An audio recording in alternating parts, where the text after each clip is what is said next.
Salam.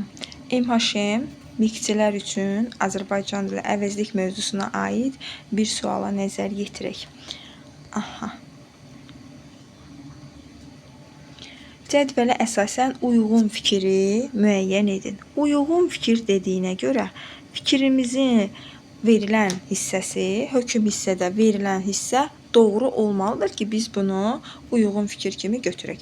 İndi A bəndinə baxırıq. A bəndində deyir, cümlədə təsirli halda işlənən əvəzlik varsa, ikinci dərəcəli üz işlənib. Bəli, bu doğru deyil. Bu səhv fikirdir. Niyə səhv fikirdir? Ona görə səhvdir ki, çünki təsirli halda olan söz birləşmənin içərisində də daxil ola bilər. Yəni, bu hər zaman ikinci dərəcəli üzv işlənib demək deyildir. Ona görə A bəndi səhvdir. B bəndinə baxırıq. B bəndində deyir ki, yaylaq bizim yaylaqlara oxşarsa cümləsində fərqləndirilmiş söz eyni əvəzliyi ilə sinonimdir. Bu da səhvdir. Niyə səhvdir? Ona görə ki, biz öyrənmişik ki, sinonimlər eyni nitq hissəsi, yalnız eyni nitq hissəsi olmalıdır. Burada oxşarsa deməli feil, eyni isə əvəzlikdir və bunlar heç vaxt deməli sinonim ola bilməz.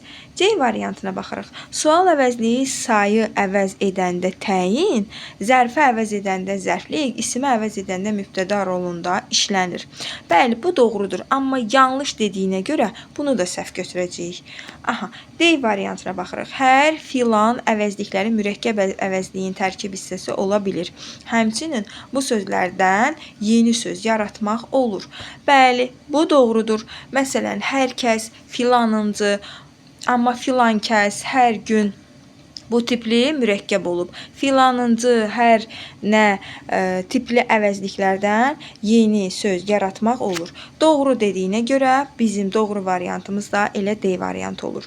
Y variantına baxaq. Kimsə əvəzliyi müxtəlif məzmun ifadə edən omonim əvəzlikdir.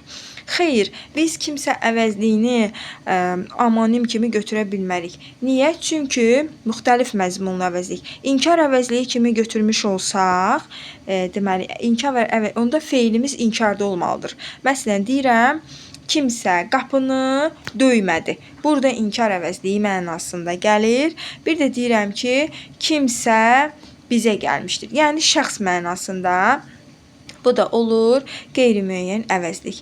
Yəni, bu da anonim kimi ola bilməz.